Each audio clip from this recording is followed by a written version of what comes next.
Giardia and Friends, when traveler's diarrhea lingers. Welcome, everyone.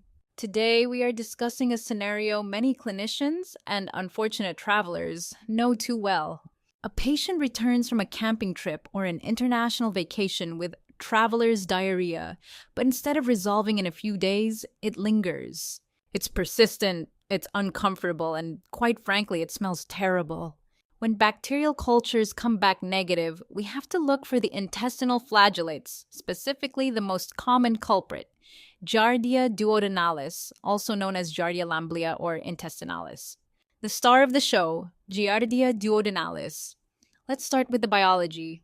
Giardia is a flagellate that exists in two forms, the hardy, infective cyst and the active, motile trophozoite. Infection typically begins via the fecal-oral route, often by drinking water contaminated by animals like beavers, hence the nickname Beaver fever, or through person-to-person contact in settings like daycare centers. Once ingested, the cysts exist in the small intestine, releasing trophozoites. These trophozoites have a unique pear-shaped appearance, often described as a face because of their two nuclei that look like eyes. Crucially, they possess a ventral sucking disc. They use this disc to mechanically attach themselves to your duodenal mucosa. Unlike entamoeba, they do not typically invade the tissue. Instead, they carpet the intestinal wall, blocking absorption and damaging the microvilli. Symptoms: the greasy clue. This mechanical blockage leads to the classic clinical presentation. We aren't just talking about watery diarrhea here. Because Giardia blocks fat absorption, patients often present with steatorrhea, stools that are fatty, foul-smelling, and float. Patients also report significant bloating, flatulence with a rotten egg taste, and weight loss due to malabsorption. If you see a patient with chronic, foul-smelling diarrhea and weight loss, Giardia should be at the top of your differential. The diagnostic headache: intermittent shedding. Now here is where real-life diagnosis gets tricky. You might order a stool, ova, and parasite, O&P exam, and it comes back negative. Does the patient have Giardia? Maybe. Giardia is notorious for intermittent shedding. The organisms are passed in cycles. A patient might shed high numbers of cysts one day and almost none the next. Additionally, because the trophozoites are attached tightly to the intestinal wall via that sucking disc, they don't always detach and end up in the stool sample. Best diagnostic choices. So, if the shedding is intermittent, what is the best diagnostic choice? 1. Stool O&P microscopy. This is the traditional method, but it has low sensitivity.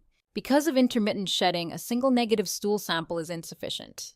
You typically need a series of 3 to 6 specimens collected over several days to rule out infection. 2. Stool antigen detection, EIA-DFA. These immunoassays detect Giardia antigens directly. They are much more sensitive than microscopy and are often the preferred routine test because they are faster and less dependent on the technician's skill. 3. Molecular panels, PCR. Today, the gold standard is shifting toward multiplex PCR panels like BioFire.